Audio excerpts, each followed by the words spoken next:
창조하실 때에 마지막에 우리가 6일째에 사람을 만드셨다라고 그렇게 성경에 나와 있는데, 만약 마지막에 만드신 것이 아니라 둘째 날이나 셋째 날에 만드셨다면 어떻게 될까요? 사람이 살 수 있겠습니까? 살 수 없습니다. 이렇게 마지막에 만드신 것은 사람이 살 수 있는, 하나님께서 모든 조건을 갖추고 난 다음에 사람을 만드셨다라는 것, 이것은 너무나도 놀라운 일이라는 것이죠. 사람이 빛이 없으면 살 수 없습니다. 또 공기가 없으면 살 수 없습니다. 사람은 물이 없으면 살아갈 수가 없죠. 빵이 없이는 살아갈 수 없습니다. 참 신기하게도 정말 하나님께서는 인간이 살 수 있는 그런 모든 조건을 다 갖추고 난 다음에 하나님께서는 우리 인간을 만드셨다는 것에 우리는 놀라울 수밖에 없습니다. 6일째 사람을 만든 것이 당연한 일입니까? 그렇진 않죠. 하나님께서 모든 그러한 계획이 있으셨기 때문에 그 6일째에 사람을 만드셨다라는 것입니다. 우리가 이 요즘 아파트를 보게 되면은 모델 하우스를 또 가보지 않습니까? 그 모델 하우스를 가게 되면 어떻습니까? 굉장히 보기가 좋죠. 거기에 살고 싶습니다. 그런데 하나님께서 이 땅에 어떠한 것보다 정말 비교도 할 수 없이 완벽한 곳이 바로 이 천지 만물을 창조하신 이 땅입니다. 이 모든 일들이 바로 하나님의 그 놀라운 계획으로 이루어졌다라는 것이죠. 그래서 우리는 하나님이 행하시고자 하는 그 모든 일들을 바로 미리 정해 놓으셨다는 것을 고백하게 되는데, 이 가운데에 제일 먼저 되는 것이 바로 이 신앙 고백입니다. 우리가 신앙 고백을 어떻게 시작하게 됩니까?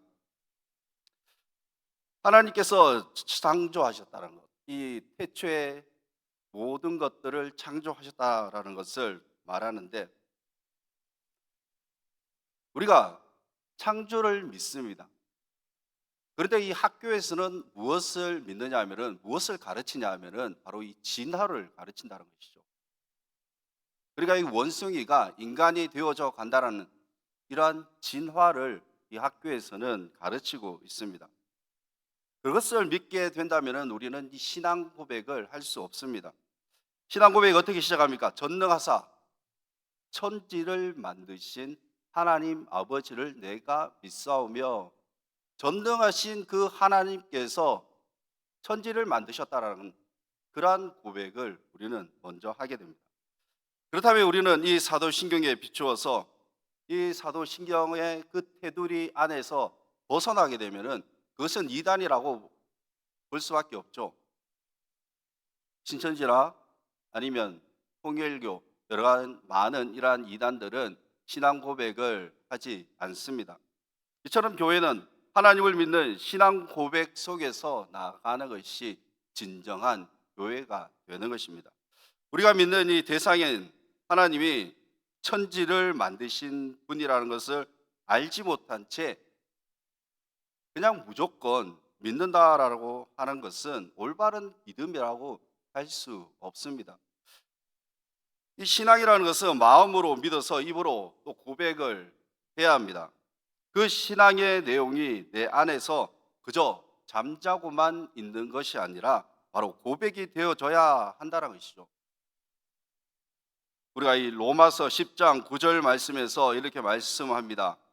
네가 만일 네 입으로 예수를 주로 시인하며 또 하나님께서 그를 죽은 자 가운데서 살리신 것을 내 마음에 믿으면 구원을 얻으리니, 사람이 마음으로 믿어 의에 이르고 입으로 시인하여 구원에 이르느니라. 마음으로 믿어 입으로 또 그렇게 말해야지만 구원에 이른다는 것을 그렇게 말씀하고 있습니다. 우리는 무턱대고 또는 덮어놓고 믿는 그러한 신앙이 아닙니다. 그러한 종교가 아닙니다. 어떤 분들은 신앙이라는 것을 무턱대고 그저 믿기만 하면 된다라고 그렇게 말씀하시는 분들도 있는데, 이 기독교는 무턱대고 그렇게 믿는 그러한 종교가 아닌 것이죠. 누군가 우리에게 무엇을 믿느냐라고 그렇게 물었을 때 우리는 어떻게 대답을 할 수 있겠습니까? 우리의 그 죄를 위하여 십자가에 죽으신 예수 그리스도를 믿는다라는 그러한 고백이 우리에게 있어야 된다는 것이죠. 이러한 고백이 없다면 사실 그것은 헛된 신앙이 될 수밖에 없습니다. 이 어떤 성경 프로그램에서 이 슬로건이 있는데 그 슬로건이 뭐냐 하면은 공부하는 것이 믿는 것이다라는 그러한 슬로건을 가지고 있습니다. 우리는 사실 공부라는 것은 별로 좋아하지 않습니다. 공부한다라는 것은 참 머리가 아프죠. 그런데 우리가 말하는 이 공부는 바로 이 성경에 대해서 알아야 한다는 것입니다. 적어도 우리는 하나님께서 천지를 창조하셨고 하나님이 예수 그리스도의 아버지가 되심을 알아야 하고 또 그것을 우리는 고백할 수 있어야 합니다. 하나님께서는 무에서 유를 모든 만물을 창조하셨고 또 위대하신 그 하나님이 우리의 삶까지 우리의 인생에 깊이 개입하시는 분이 바로 우리 하나님이십니다. 저희 둘째가 이 아인이라는 그러한 이름을 가지고 있습니다. 이 이름을 풀이를 하게 되면은 교양이 있고 품위가 있는 사람 그렇게 자라라고 그렇게 이름을 짓게 되었는데 우리가 이 뉴스를 한 번씩 보게 되면은 참 이 교양이 없는 사람이 있죠.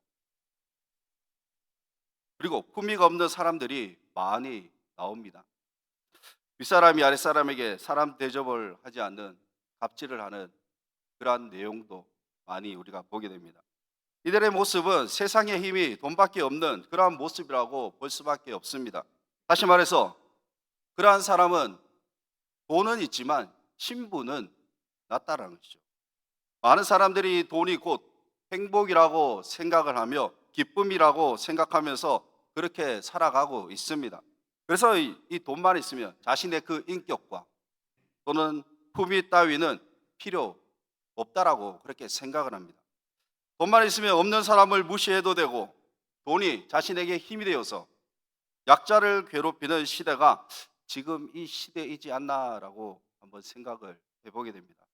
그런데 왜 이 세상의 힘과 돈으로 인간의 모든 것들을 풍족하게 채울 수가 없습니다. 온전한 평안도 온전한 그 행복도 누릴 수가 없습니다. 그러나 우리는 무엇을 통해서 누릴 수 있을까요? 우리는 바로 하나님의 그 말씀을 통해서 행복과 기쁨과 안식과 평안을 누릴 수 있음을 우리가 믿으시기를 바랍니다. 우리가 이 사탄은 우리를 이 돈밖에 모르는 비천한 인간으로 만들기 위해서 온갖 수단으로 우리를 유혹하고 있습니다. 이것이 바로 이 마귀의 수단이지 않겠습니까? 하나님은 우리를 하나님의 나라라는 그러한 목적지를 향해서 이끌어 가시는 것이지 세상을 목적지로 삼아서 부귀 영화를 약속하지 않으셨습니다. 하나님은 하나님의 그 목적대로 우리를 이끌어 가시는 분이십니다. 우리와 함께 하시고 또한 우리를 다스리시는 분이 바로 우리 하나님이십니다. 이것을 바로 하나님의 섭리라고 볼 수가 있다는 것이죠. 우리의 삶을 이끌어 가시고 또한 그것이 바로 하나님의 계획이시며 또한 섭리이십니다. 이 세상은 그저 우연으로 우연찮게 그렇게 돌아가지 않습니다. 제가 그냥 여기에 우연히 그렇게 서서 설교를 하는 것도 아닙니다.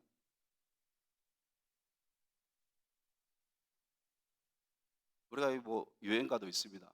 우리 만남은 우연이 아니야. 사실 뭐 그게 틀린 말은 아닌 것 같습니다.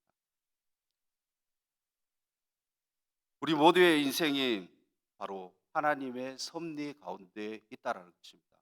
지금도 우리는 하나님에 의해서 일정한 방향으로 나아가고 있으며 우리는 그 다스림 안에서 우리는 살아가고 있다라는 것이죠. 조금 전에 말씀을 드렸던 것처럼 하나님께서 천지 만물을 창조하실 때에 순서도 없이 뒤죽박죽으로 그렇게 만드셨다면 우리 인간이 이렇게 살아갈 수 있을까요? 둘째 날에 인간을 만드셨다면, 셋째 날에 인간을 만드셨다면 우리는 살아갈 수가 없습니다.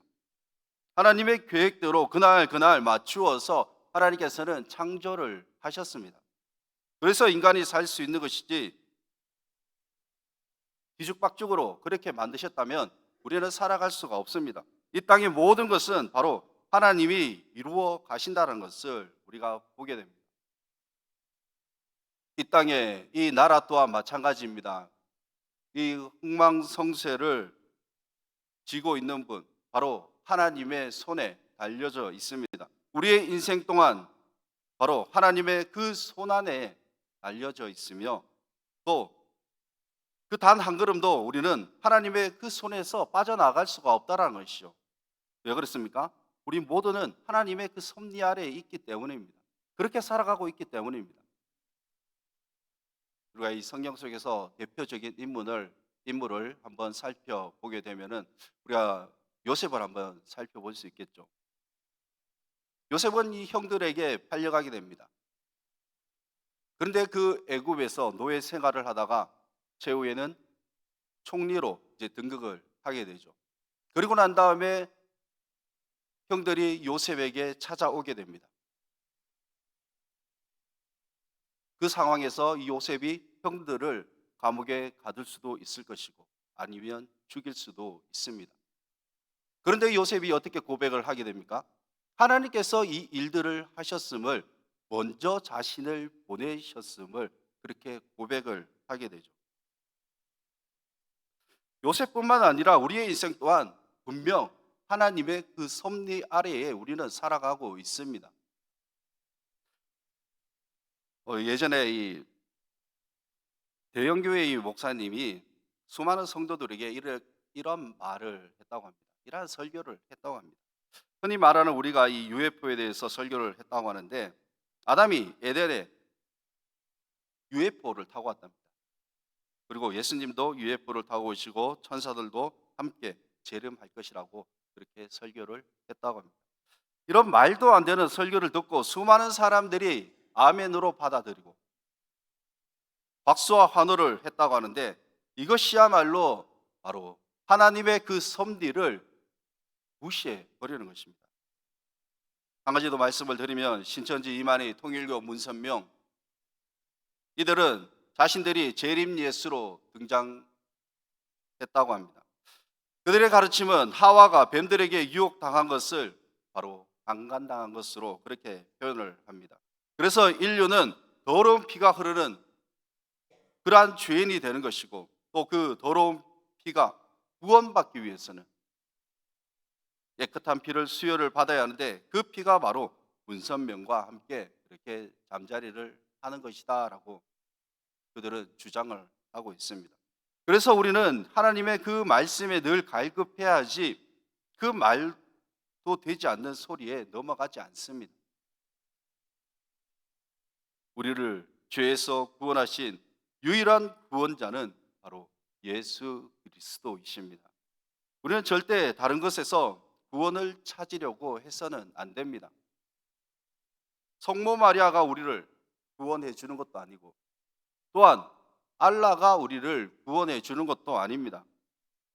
우리는 누구의 공로로 구원을 얻는 것입니까? 바로 예수 그리스도의 공로로 말미암아 우리는 구원을 얻는 것입니다. 예수를 우리는 그리스도라고 그렇게 부릅니다. 그것은 이 기름 부음을 받은 분이시고, 또한 선지자이시며, 또 우리를 통치하시는 분이시기에 우리는 예수를 그리스도라고 그렇게 부르게 됩니다. 그런데 유대인들은 그리스도가 세상의 힘을 소유한 분으로 그렇게 생각을 했습니다. 그러니까 자신들을 위해서 힘을 다해 그 로마를 무찌르는 그런 그리스도를 기다렸다는 것이죠. 그런데 예수님은 어떻게 됩니까? 군병들에게 끌려가 십자가를 지고 가는 그러한 모습을 보고 아무런 힘도 없이 죽어가는 그 예수가 무슨 그리스도냐라는 것입니다. 그러니 예수를 그리스도로 인정하지 않았습니다. 세상 사람들도 예수를 인정하지 않고 자기가 하고 싶은 대로 마음대로 그렇게 살아가고 있습니다. 그러나 우리의 삶은 바로 예수님이 계신다는 것이죠. 다시 말해서 우리의 삶을 다스리시는 분은 바로 예수님이십니다. 우리 인생의 그 운전대를 내가 잡고 있는 것 같지만, 나 자신이 잡고 있는 것 같지만, 우리의 인생의 운전대를 누가 잡고 계실까요? 바로 예수님께서 그 운전대를 잡고 계십니다. 그래서 우리의 인생을 예수님이 인도하신다라는 것을 우리는 기억해야 할 것입니다.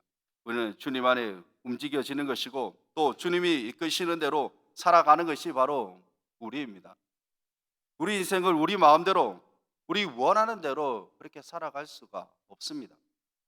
하나님의 자녀인 우리의 인생은 우리 마음대로가 아니라 바로 하나님이 우리의 그 인생을 움직이십니다. 우리가 지금까지 살아와 보니 어떻습니까? 우리의 생각대로 그렇게 살아와지던가요? 여기까지 오게 된 것도 우리의 계획대로 되지 않았습니다. 모든 것들이 바로 하나님께서 계획하셨습니다. 주님께서 우리의 인생의 그 운전대를 잡으실 때에 그 어떤 것도 우리의 인생에서는 방해할 수 없는 것이며, 또한 장애물도 없습니다. 마귀도 우리를 방해할 수 없습니다. 왜 그렇습니까? 분명 하나님께서 우리의 인생을 통치하시기 때문입니다. 우리의 구원을 사단의 힘으로 방해할 수가 없습니다. 우리는 예수님을 주라고 그렇게 부르게 되는데, 예수님께서 제자들과의 최후의 만찬에서 우리가 요한복음 13장 13절에 이렇게 말씀합니다. 너희가 나를 선생이라 또는 주라 하니 너희 말이 옳도다. 여기서 이 주는 랍비를 뜻하고 있는데, 이 랍비라는 말은 선생이라는 뜻도 가지고 있으면서, 여기에서 주라고 불리울 때는 주는 나에게 아주 크신 분으로 그렇게 불리게 됩니다. 그렇다면 우리가 이 사도신경에서 우리 주 예수 그리스도를 믿사오니라고 그렇게 고백을 할 때에 여기서 주는 어떠한 주를 의미하고 있겠습니까? 여기서 주는 부활로 인해서 최고의 그 높은 자리에 앉으신 하나님으로서 예수님을 부를 때 바로 주라고 부른다는 것이죠. 그래서 우리가 주라고 부르는 것은 우리 예수님은 하나님이심을 고백하는 것입니다. 우리가 예수를 주님이라고 부를 때 우리는 그분의 종입니다. 종은 어떻습니까? 종은 자신 마음대로 그렇게 살아갈 수가 없습니다. 종은 주인이 시키는 대로 그렇게 살아가는 것이 바로 이 종입니다. 그렇다고 해서 이 주님께서 종된 우리를 그렇게 노예로 삼으신다라는 것이 아니라 주님의 그 뜻대로 우리가 살아야 된다는 것이죠. 일제시대 때에 한경도에 그 한 도시에 정신이 이상한 여자가 한 명이 있었다고 합니다.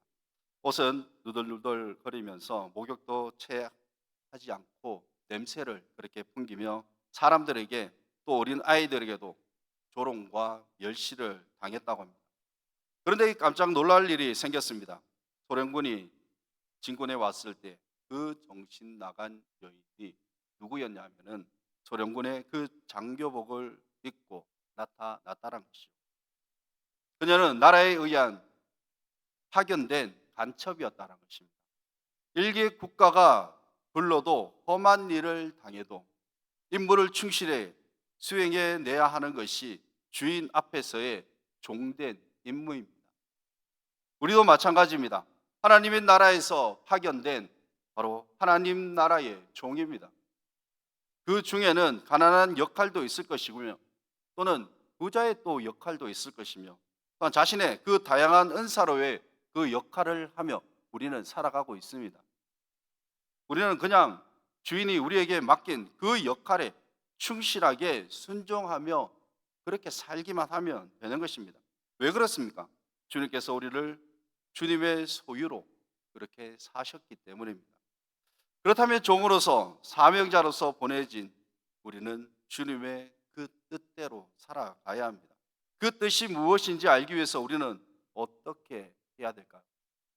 바로 하나님의 그 말씀을 알아야 된다는 것입니다. 하나님의 그 말씀을 안다는 것. 하나님의 그 말씀을 공부해야 된다는 것입니다. 천지를 창조하신 하나님이 바로 우리 하나님이시며 또 우리가 그분을 믿는다라는 것에 우리가 감사할 수 있기를 바랍니다. 그 하나님이 우리를 인도해 나가십니다. 우리의 삶 가운데는 정말 우연이라는 것이 없습니다. 주님께서 우리의 인생을 계획하시고 또한 우리는 주님의 그 섭리 아래에서 살아가고 있다는 것이죠. 그래서 우리는 그 안에서 움직여지는 주님의 종된 백성입니다. 주 안에 살아가는 우리의 이 삶을 하나님의 그 계획 아래에 우리가 살아가고 있다라는 것을 우리가 잊지 않고 우리가 더욱더 주를 알아 주님의 그 뜻을 따라 살아갈 수 있는 모두가 되시기를 주님의 이름으로 축원합니다. 기도하겠습니다. 우리의 삶을 주관하시고 이루어 가시는 하나님 아버지 은혜를 감사합니다. 우리의 인생길 가운데 우리의 생각대로 또한 우리의 뜻대로 우리의 마음대로 이루어지지 않음을 우리가 보게 됩니다. 주님께서 우리를 주관하시고 또한 우리를 다스려 주셔서 주님의 그 종된 자임을 우리가 알게 하여 주옵시고 또한 주님의 그 말씀 따라 살아갈 수 있는 저희들의 삶이 되게 하여 주시옵소서. 우리가 이 땅의 것을 바라보며 살아가는 것이 아니라 바로 주님께서 주시는 그 복을 누리며 늘 항상 감사하는 마음으로 살아갈 수 있는 저희들의 삶이 되게 하여 주시옵소서. 감사드리며 예수님 이름으로 기도드리옵나이다.